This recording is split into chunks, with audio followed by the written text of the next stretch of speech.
Irmãos, nós fizemos uma leitura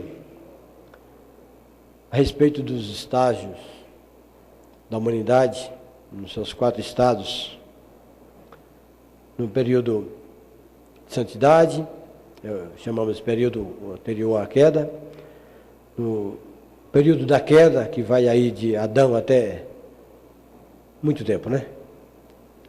Para uns até hoje. Temos também um período redentivo, que aí é simultâneo, claro, a esse estágio de queda, né? Porque Deus está salvando o seu povo. E o período de consumação.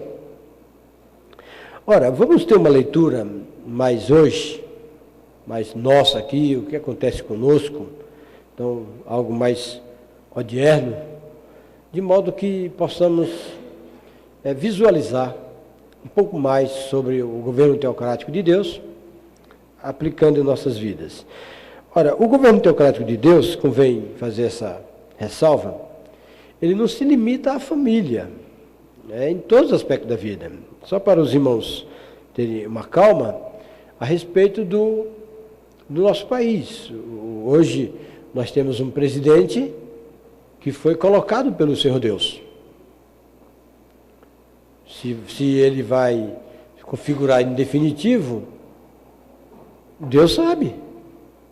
Se o processo da ex-presidente Dilma, se for aceito, se for aprovado, se for julgado e estabelecido, é Deus que faz isto. Então, a nossa leitura ela tem que ser ampla em todos os aspectos da vida, tá bom? Mas antes de falar do hoje, e pensando também no agora, né? Inicialmente eu queria ter uma palavra de gratidão, nessa segunda parte, uma palavra de gratidão. Eu faço isso porque Deus nos deu um privilégio muito grande de chegarmos aqui a Ji-Paraná, e eu não podia deixar de externar minha gratidão ao Senhor Deus, e aqui eu evoco a autoridade de presidente do presbitério, representando aqui meus colegas. Depois, se o reverendo Evandro se permitir, eles podem dar uma palavra também em nome deles, mas como presidente do presbitério setentrional em Manaus, ou no Amazonas, eu quero louvar, sobretudo, ao Senhor nosso Deus, por esse grande privilégio que Ele, de forma tão bondosa, tão longânima, Ele concede a mim, a meus irmãos, reverendo Juscelino, reverendo Walter, reverendo Antenor, que com grandes receios, em decorrência das nossas fragilidades, nossas incapacidades, mas com grande vontade, em decorrência do grande orgulho, grande privilégio, que é poder estar com vocês. Então nós agradecemos inicialmente ao Senhor Deus, mas agradecemos de uma forma bem carinhosa ao reverendo Evanderson, nosso diretor do seminário aqui em Ji-Paraná. Reverendo Evanderson, ele se tornou para nós um amigo, em quem temos liberdade de conversar, até trocar algumas brincadeiras. E eu percebo que isso não é só comigo, meus colegas ali também têm esse mesmo vínculo de intimidade. Meu irmão, muito obrigado, querido. Deus abençoe ricamente a sua vida, a forma tão gentil como o Senhor nos recebe. E, por favor, eu lamentei que a irmã Angélia já teve que ir, mas estenda isso ao seu coração, a Sara, ao Pedro, tá bom? A sua família foi muito importante para nós queremos agradecer por isto e estender na sua pessoa aos demais membros aqui do nosso seminário, sobretudo as irmãs que nos ajudam aí em diversas formas, coitadas, muitas vezes nem participam daqui atendendo a gente, né? Quero estender essa gratidão também aos demais funcionários aqui da nossa instituição, aos pastores presentes, aos professores. E, por favor, tem alguém aqui da igreja do reverendo Luiz? Tem alguém da igreja do reverendo Luiz? É o Fábio, né? Você não aponta, não? Diga aí, sou eu. E achei. Por favor, Fábio, estenda a nossa gratidão ao reverendo Luiz, ele que é presidente do Sino, né? Também queremos deixar também nossa gratidão a ele, tá bom? Fale isso com ele, por favor. Nós sentimos honrado de tê-lo conosco, sei suas ocupações, seus trabalhos, e nós sentimos bem tê-lo conosco. Então, estenda a ele, por favor, nossa gratidão. Os demais pastores, esposas, filhos de pastores. Muito obrigado, louvado seja o Senhor Deus pela vida de vocês, pela forma pacientemente com que vocês vieram a nos ouvir. Sei que vocês poderiam falar em nosso lugar e muito mais poderiam falar. Nós sabemos disto, mas agradecemos a humildade que vocês tiveram de estarem conosco aqui, ouvindo a palavra do Senhor.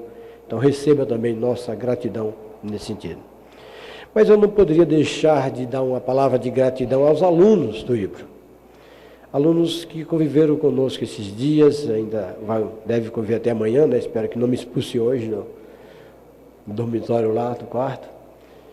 E só para vocês terem uma ideia, o tamanho da nossa gratidão, eu estou dormindo numa cama porque um deles se prontificou a dormir no chão, para dar para mim a sua cama. Então eu tenho que agradecer, e eu não sou o único, 3 de nós pelo menos está passando por esse episódio, e nós louvamos o Senhor Deus por isso. Então os irmãos aí, Reginaldo, o Elson, eu não sei quem é lá no outro quarto.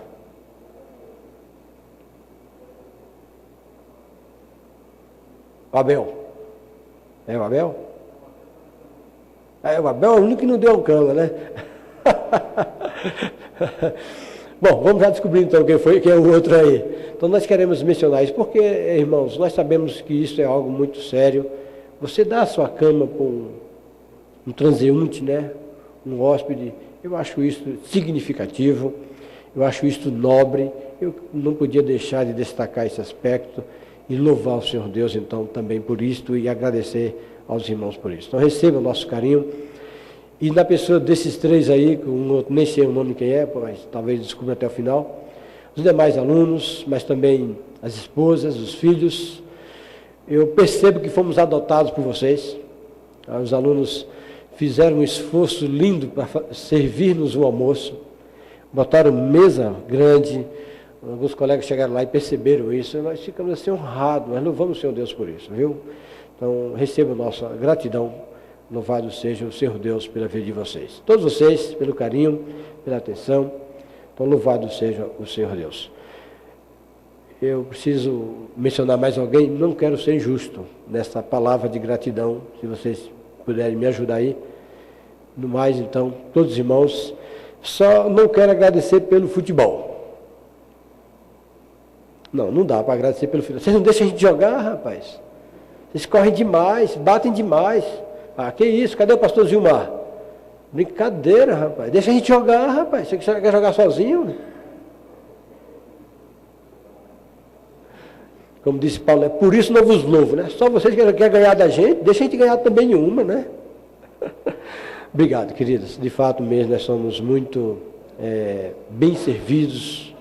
Vocês foram, de fato, muito hospitaleiros e nós louvamos o Senhor Deus por isso. Então eu não queria terminar minha fala senão estender essa palavra de gratidão a todos vocês, tá bom? Louvado seja o Senhor, nosso Deus. Mas, irmãos, então, em termos de relacionamento pactual com Deus, o mundo experimenta estas maldições decorrentes da quebra do pacto. Nós vivemos isso hoje. Esse problema ecológico é por causa da quebra pactual. Os problemas conjugais é por causa da quebra pactual. Os problemas políticos, da mesma forma. Na verdade, o mundo moderno está enfrentando aquilo que Paulo disse aos Gálatas: você colhe o que você planta. Nós temos plantado aquilo que estamos colhendo. A igreja não é diferente. Nós vivemos conflitos ferrenhos dentro da igreja, porque nós temos merecido esses conflitos. É hora de buscarmos ao Senhor. Daniel, um dos homens mais sérios da Bíblia, quando ele olhou para o estado do povo de Deus, na situação que ele estava vivendo, ele orou ao Senhor, confessando os seus pecados. E dizia: Senhor, converte-nos. A igreja tem que aprender isto. nós temos que buscar humildemente o Senhor Deus. O que nós temos vistos aqui, o que nós temos aprendido, certamente são coisas que falam diretamente conosco. De alguma medida, todos nós enquadramos nisso. Então precisamos nos humilhar e pedir misericórdia do Senhor Deus. Irmãos, nós estamos vivendo um período de julgamento. Apesar de ainda não ser o julgamento final, veja que coisa pior pode te acontecer. Foi as palavras que Jesus disse para aquele paralítico que foi curado à beira do tanque de Betesda, naqueles 5 pavilhões, aquele que esperava a água se mexer para pular dentro da água. Jesus disse: levanta, toma o teu leito e anda. Mais tarde, Jesus encontrou ele no templo e disse: veja, não peques mais, para que não te aconteça coisa pior. Nós vivemos já o período de julgamento. Nós já experimentamos a morte. Nós já experimentamos a separação de Deus. Mas ainda não é o julgamento final. Espero que Deus livre todos nós desta última parte do julgamento de Deus. De modo que estamos ainda entre os tempos. O Salomão disse que há tempo para todas as coisas. Então há tempo disso e daquilo. Então ainda há tempo no meio. Vivemos entre os tempos. E este meio, esse intercalado de tempo, é o tempo do arrependimento. Nós vivemos ainda no dia da visitação.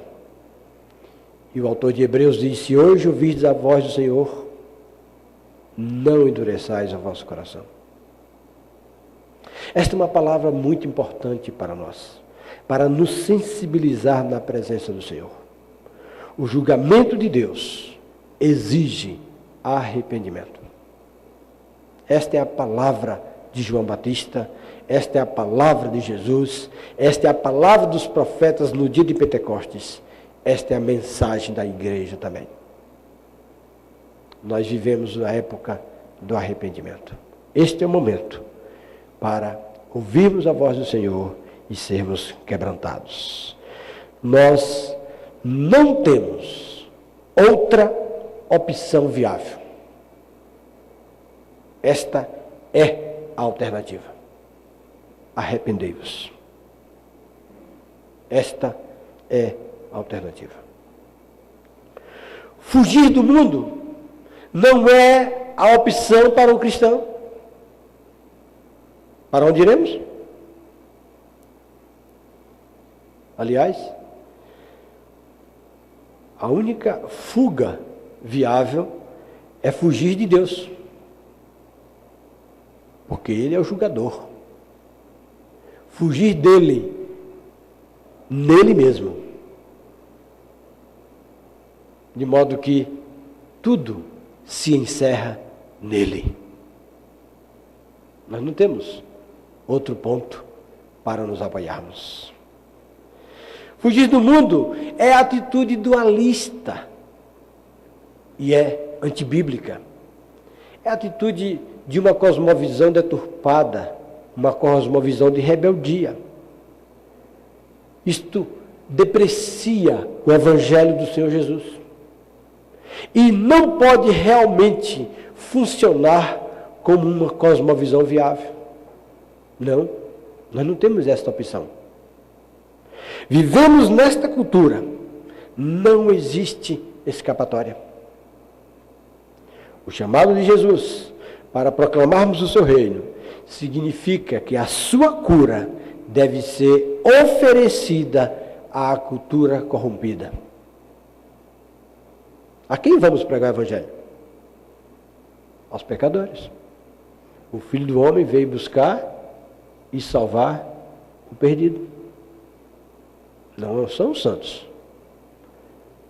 Ele veio transformar os perdidos em santos. É nesta cultura que nós estamos inseridos.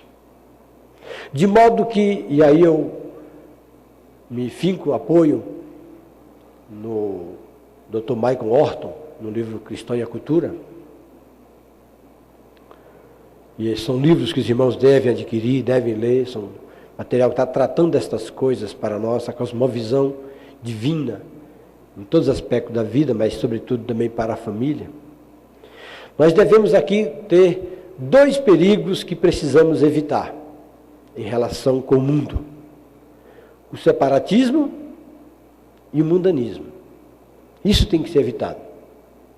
Nem o separatismo e nem o mundanismo é opção viável para nós. De modo que o Senhor Jesus nos dá um belo ensinamento quando Ele diz que nós estamos no mundo. É aqui que nós moramos. Você nasceu em Ji-Paraná, se é que foi aqui. Você mora em Ji-Paraná. Você mora no século XXI. Você mora no dia em que tiraram a Dilma e colocaram o Temer. É este o seu momento. Nós até olhamos para a história, nós aprendemos com a história, até planejamos o futuro, mas a relevância para nós é o aqui, é o hoje. É nesta geração que nós estamos inseridos e é nessa geração que nós temos que ser provados e aprovados pela transformação do Espírito Santo em nós. Nós estamos no mundo. A Bíblia, meus amados irmãos, ela é diametralmente oposta a qualquer ponto de vista grego e qualquer outra cultura. Vocês já leram um livro chamado Contra a Cultura Cristã? Não existe uma cultura bíblica que não seja a palavra de Deus. Nenhuma cultura de Deus que não seja a palavra de Deus. Não existe outra alternativa senão a palavra, aquela alternativa que a palavra de Deus nos apresenta. A humanidade de Cristo, ela é apresentada em sua genealogia humana. Jesus veio por nós. Os seus antepassados foram gente de verdade. Alguns de caráter destacado, outros nem tanto. Nós temos pais de Jesus que fazem vergonha. Rapaz, esse cara foi pai de Jesus, foi descendente de Jesus. Fazem vergonha que tenha sido. Alguns não. Poxa, esse aí foi bem, graças a Deus. É essa a situação do nosso Redentor. É esse o contexto que ele viveu. E deu uma resposta à altura. Nós também temos que fazer o mesmo. Não por nós mesmos, mas por ele, que mereceu por nós e nos santificou para uma vida diferenciada, uma vida no mundo. A redenção, irmãos, ela ocorre na terra. Ela não ocorre no céu.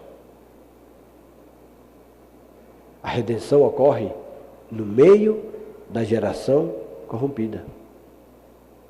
É aqui que nós somos libertos.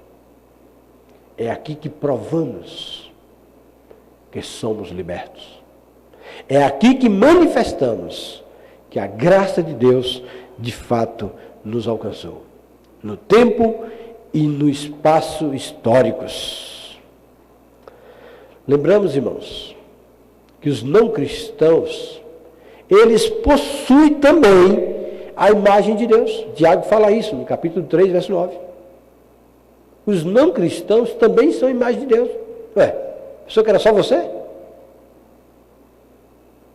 E como tais, eles desenvolvem atributos comunicáveis de Deus, que os habilitam em suas tarefas, no cumprimento dos mandatos de Deus.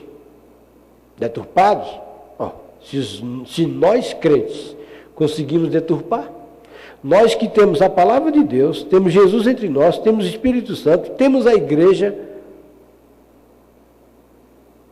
nós conseguimos quebrar os mandatos culturais, os mandatos criacionais, quanto mais os não crentes. Mas eles também têm a imagem de Deus. E eles desenvolvem cultura boa. Nem sempre. Mas naquilo que eles acertam, faz parte para nós também. É nosso deleite também, como um corpo de gente que desfrutam das habilidades e sabedorias que Deus nos concede, e então somos bem-sucedidos. De modo que, como imagem de Deus, todos, crentes ou não, são capazes de excelência, de sabedoria, de conhecimento nas coisas do mundo. O mundo não pertence a Satanás. Não pertence às forças do mal.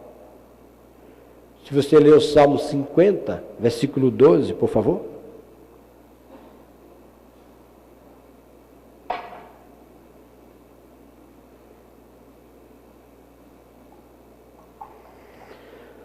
O Senhor Deus diz: o mundo é meu.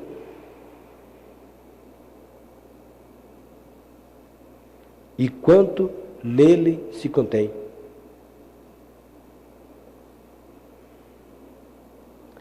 Deus criou o mundo. Deus sustenta o mundo. Deus é todo-poderoso.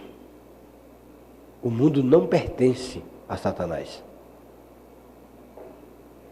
Mesmo no estado atual de rebeldia, em que o mundo se encontra, a sua graça comum traz o bem do mal e restringe a maldade humana.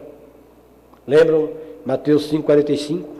Que o Senhor Deus faz nascer o seu sol sobre maus e bons, e vir chuvas sobre justos e injustos. Então, queridos, lembrem isso. Nós estamos no mundo. Mas também nós não somos do mundo. A verdade que Jesus nos ensina também é esta. Nós estamos no mundo, mas não somos do mundo. E por que não somos do mundo? O texto disse: o mundo é meu e quanto nele se contém. Nós nele estamos, mas não pertencemos a ele. Pertencemos ao Senhor. Nós não somos do mundo, nós somos do Senhor. Lá em João, quando Jesus falava essas coisas, reporta-se também a 1 João, no capítulo 2, versículo 15. Quando João nos diz para não devemos amar o mundo nem o que há no mundo. Certamente, João não quer dizer que o mundo, no sentido geral, pois foi o mesmo apóstolo que disse: Deus amou o mundo de tal maneira que deu seu Filho unigênito. Então, o que João está falando aqui, para não amarmos o mundo nem as coisas que há no mundo, é sobre a característica do mundo em queda, da sua hostilidade contra Deus e em oposição à sua palavra. Na primeira carta de João, capítulo 1, versículo 1, ele diz: o que temos ouvido, o que temos visto com os nossos próprios olhos, o que contemplamos e as nossas mãos apalparam com respeito ao verbo da vida, anunciamos a vós outros. Então esta é a postura do cristão nesta relação com o mundo. São fatos históricos que são apresentados. O que temos visto, o que temos ouvido, o que nossas mãos apalparam, dentro de uma realidade que nós vivemos. É isso que nós temos que fazer. Esta é a missão do servo de Deus. Michael Horton, ele afirma: tornamos mundanos quando os papos de apresentadores de televisão substituem os sermões, quando o culto é transformado em consumismo dirigido pelo mercado e categorias terapeutas ou políticas começam a substituir a ênfase bíblica nas nossas igrejas. Diz mais: tornamos-nos mundanos quando, obcecados pelas questões práticas, em lugar de sólido discipulado bem informado, e quando achamos que a popularidade visível e o sucesso numérico são a medida do nosso ministério. Isso é um perigo que temos que evitar. O mundanismo não pode ser cultivado no meio da igreja. Irmãos, lembremos-nos que em Adão nós somos culpados e corruptos, mas em Cristo nós somos santos e inculpáveis. Olha que coisa. Olha como nós transitamos neste mundo. Nós somos filhos de Adão. Nós somos filhos de Deus.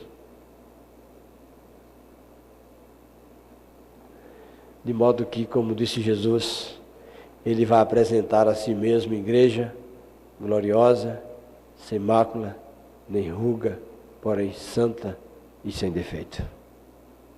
Disse Ele: mas vós sois dele em Cristo Jesus, disse Paulo.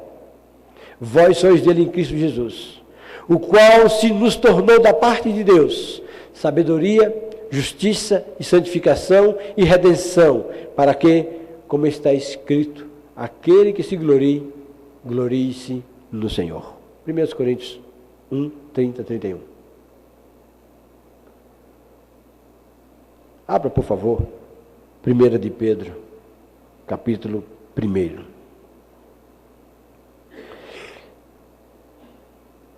Eu vou ler o texto que deveria ter sido lido, né, Rev? No citar, o irmão citou o texto de Efésios. Eu vou ler esse texto com os amados irmãos. 1 de Pedro 1, do verso 3 ao versículo 5 diz: bendito Deus e Pai de nosso Senhor Jesus Cristo, que segundo a sua muita misericórdia nos regenerou, o novo nascimento, para uma viva esperança, mediante a ressurreição de Jesus Cristo dentre os mortos, para uma herança incorruptível, sem mácula, inacessível, reservada no céu para vós outros, que sois guardados pelo poder de Deus, mediante a fé, para a salvação preparada para revelar-se no último tempo. Para isso fomos salvos. Amados irmãos, a santidade que nos torna aceitáveis diante de Deus já é nossa em Cristo, de modo objetivo. Somente pela graça, mediante a fé somente. Mas também temos um imperativo, no versículo 13 em diante, quando o apóstolo disse: por isso, cingindo o vosso entendimento, sede sóbrios e esperai inteiramente na graça que vos está sendo trazida na revelação de Jesus Cristo.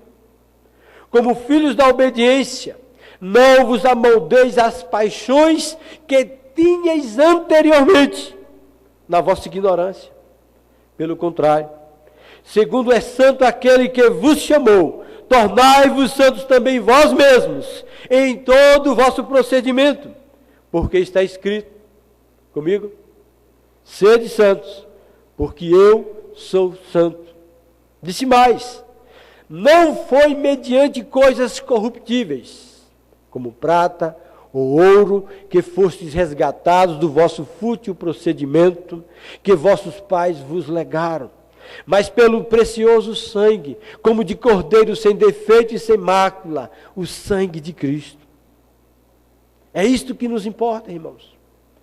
Nós temos a santidade objetiva em Jesus, mas temos também o indicativo de que devemos buscar uma vida de santidade para Deus e Pai. Sede santos. Sede santos. Nós começamos. Agora, continuemos. Amados, abre por favor João 17. Do verso 14 ao verso 19, disse Jesus: eu lhes tenho dado a tua palavra e o mundo os odiou. Esta é a concepção de Jesus para com o seu povo. É um povo odiado por Jesus. Porque eles não são do mundo, disse Jesus, como também eu não sou. Foi isso que Jesus disse. Ele disse mais: não peço que os tires do mundo, e sim que os guardes do mal. Eles não são do mundo, como também eu não sou. Disse mais: santifica-os na verdade. A tua palavra é a verdade.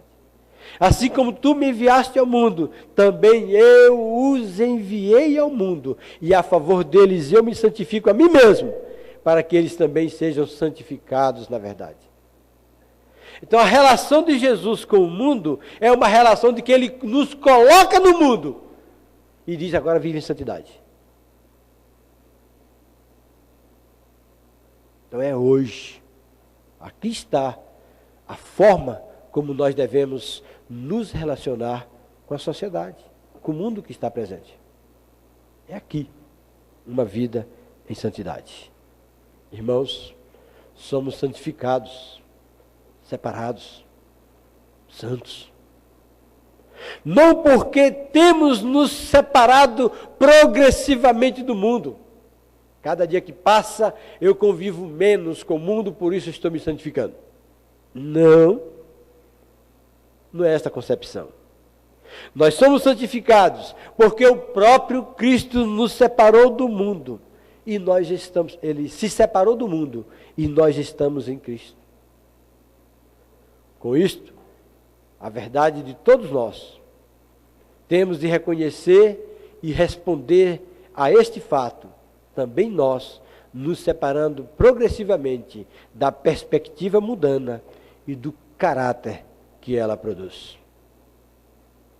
Nunca realizamos isto totalmente, obviamente. Enquanto aqui estivermos nessa terra, isso é impossível. Mas este é o alvo para o qual nós prosseguimos com zelo. Foi isso que Paulo disse. Eu prossigo para o alvo. Não devemos considerar encerrada a nossa jornada enquanto não adentrarmos as mansões celestiais. Enquanto aqui estivermos, por mais inválidos fisicamente que sejamos, a nossa missão é para ser cumprida. E ela só pode ser cumprida na medida em que somos santificados. Michael Orr também dá-nos uma outra citação. Ele diz: estar no mundo, mas não ser do mundo, requer que conheçamos a fé cristã o bastante para reconhecer quando estamos permitindo que definições, atitudes, percepções e modelos mundanos formam nossa crença e expressão. Nós vivemos na sociedade. Nós vivemos no mundo. Mas temos que dar uma resposta em relação a isso tudo. Hebreus, capítulo 11. Ali quando fala dos heróis da fé. Sobretudo falando dos patriarcas. Do versículo 8 ao verso 16 se refere a Abraão.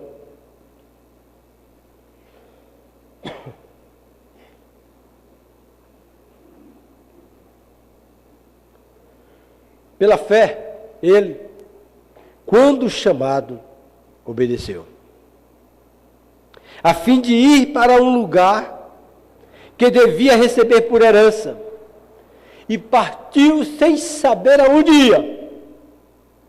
Pela fé, ele peregrinou na terra da promessa, como em terra alheia, habitando em tendas com Isaque e Jacó, herdeiros com ele da mesma promessa, porque aguardava a cidade que tem fundamentos, da qual Deus é o arquiteto e edificador. Pela fé também, a própria Sara recebeu poder para ser mãe, não obstante o avançado de sua idade, pois teve por fiel o que lhe havia feito a promessa. Por isso também, aliás, já amortecido, saiu uma posteridade tão numerosa como as estrelas do céu, e inumerável como a areia que está na praia do mar. Irmãos, verso 13. Todos estes morreram na fé, sem ter obtido as promessas, vendo-as, porém, de longe, e saudando-as, e confessando que eram estrangeiros e peregrinos sobre a terra. Porque os que falam desse modo manifestam estar procurando uma pátria. E se, na verdade, se lembrassem daquela de onde saíram, teriam oportunidade de voltar. Mas agora aspiram a uma pátria superior, isto é, celestial. Por isso, Deus não se envergonha deles, de ser chamado o seu Deus, porquanto lhes preparou uma cidade. Este é o padrão, meus amados irmãos. Homens pecadores, que tiveram medo da morte, que tiveram que mentir para preservar a sua vida, colocando a sua esposa em risco. Homens que tiveram que fugir do lugar onde morava, porque sentiram fome. Homens pecadores, conseguiram cumprir um propósito de santificação em sua geração, porque Jesus Cristo os preparou para tal. Amados, é hoje que nós vivemos. É no meio desta geração corrompida, que nós bem conhecemos, que Deus nos criou e nos colocou. Ah, quem dera vivesse na época dos reformadores. Lá era melhor naquela época. Ou então os puritanos, que tal? Oxa vida, ali era um tempo bom. Não. Esta concepção é mesquinha por demais. É ignorante por demais. Deus quer que você esteja vivo hoje, porque Ele quer uma resposta sua na sociedade que você está vivendo hoje. A idade que você tem é a idade perfeita aos olhos de Deus. Então vamos corresponder positivamente aqui. A vida de santidade é para ser executada agora. É isso que Deus quer da gente. Irmãos, esta é a tensão que encontramos na Escritura. Por criação, nós estamos envolvidos numa tarefa comum com a sociedade que vivemos. Nós estamos unidos por experiências comuns. Nós estamos ligados por laços comuns com incrédulos.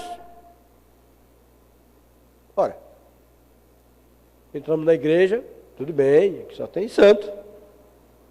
Mas, saindo dali, nós vamos conviver com todo tipo de gente. E é aí que nós mostramos o nosso caráter. É aí que mostramos, sou filho de Deus.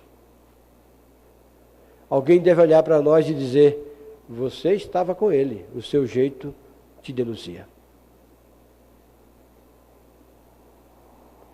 A sociedade vai olhar para você e dizer, você estava com Nazareno. No meio desta geração corrompida. E isso quer dizer que não devemos ver o mundo como alienado, por ser ele o mundo em vez de o céu. Mas porque atualmente ele está em rebelião contra Deus.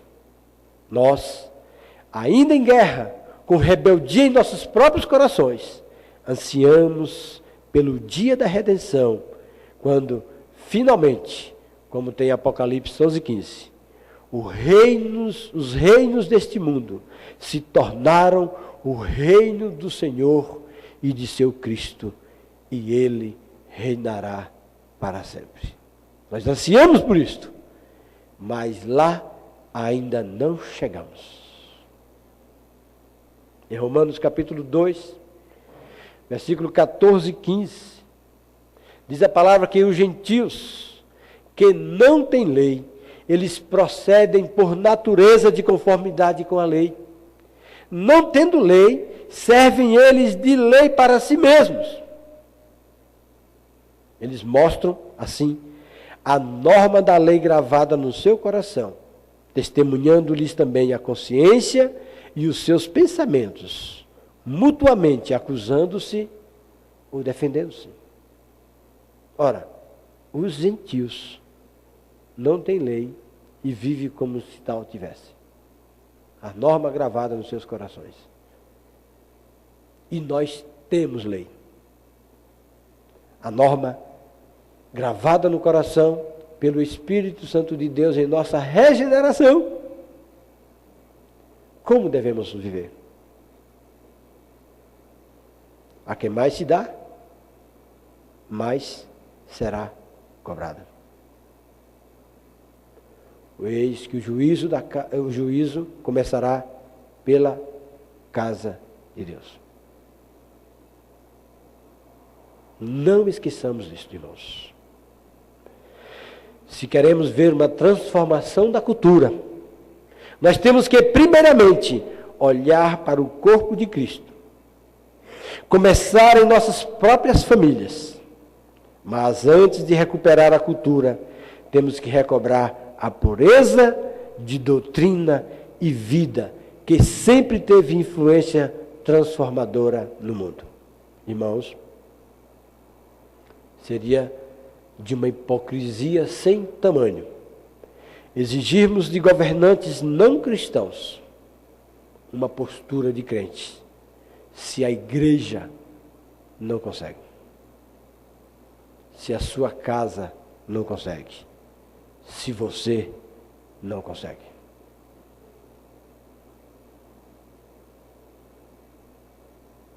Deus nos chama ao zelo nesta noite. Nós temos que corresponder com isto. Nós temos que parar de nos acomodar à cultura que tanto nos opomos e começar a transformá-la. Para isso, nós precisamos conhecer nossa própria teologia. Devemos também conhecer os ídolos e as maneiras como nós somos formados pelo espírito da época em que estamos vivendo. Muitas vezes, muito mais do que o próprio Espírito de Cristo. Eu vou tentar explicar o que estou dizendo. É que a igreja, muitas vezes, demonstra mais afinidade com a cultura que nós nos opomos do que com o próprio Cristo, que declaramos somos discípulos dele. Isso é antagônico.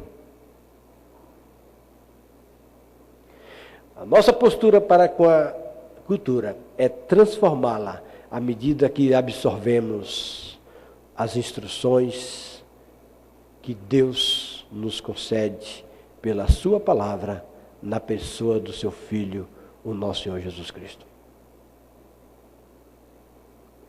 À medida que famílias e igrejas começam a aprender todo o conselho de Deus e recuperar a lei do Evangelho na pregação, no ensino e no culto cristão, haverá nova integridade no testemunho da igreja perante o mundo. É isso que se requer do povo de Deus. Amados, Deus, no princípio, criou todas as coisas.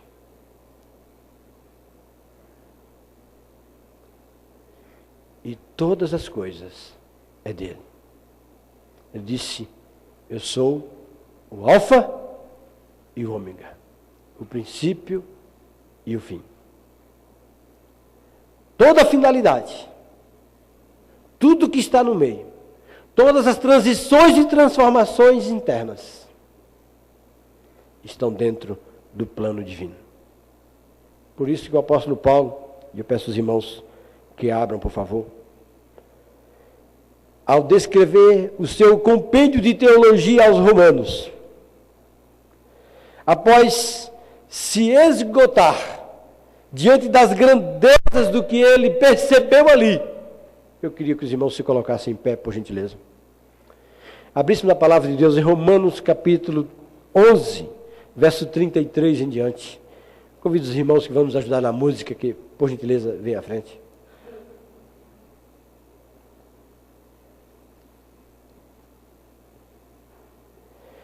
Quando o apóstolo Paulo encerrou seu compêndio de teologia, no versículo 32 de Romanos,